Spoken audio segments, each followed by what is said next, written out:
آج کا لطیفہ استانی جی کلاس میں شاگرد سے: تم بڑے ہو کر کیا کرو گے؟ شاگرد: نکاح۔ استانی: میرا مطلب ہے کیا بنو گے؟ شاگرد: دولہا۔ استانی: میرا مطلب بڑے ہو کر کیا حاصل کرو گے؟ شاگرد: دلہن۔ استانی: بدتمیز، بڑے ہو کر اپنے امی ابو کے لیے کیا کرو گے؟ شاگرد: بہو لوں گا۔ استانی: ابے بیوقوف، تمہارے امی ابو تم سے کیا چاہتے ہیں؟ شاگرد: پوتا۔ استانی: ابے نالائق، تمہاری زندگی کا مقصد کیا ہے؟ شاگرد شرماتے ہوئے: شادی۔ آج کا دوسرا لطیفہ: لڑکا: میں 5 سال کا ہوں اور تم؟ لڑکی: میں ابھی 4 سال کی ہوں۔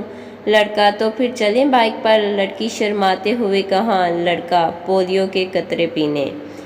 آج کا تیسرا لطیفہ: ناشتے کے وقت بیوی نے شوہر سے پوچھا: میں تہانوں انڈا بنا دیاں؟ شوہر نے معصومیت سے جواب دیا: نہیں، تو مینوں بندہ ہی رہن دے، جادوگرنیے۔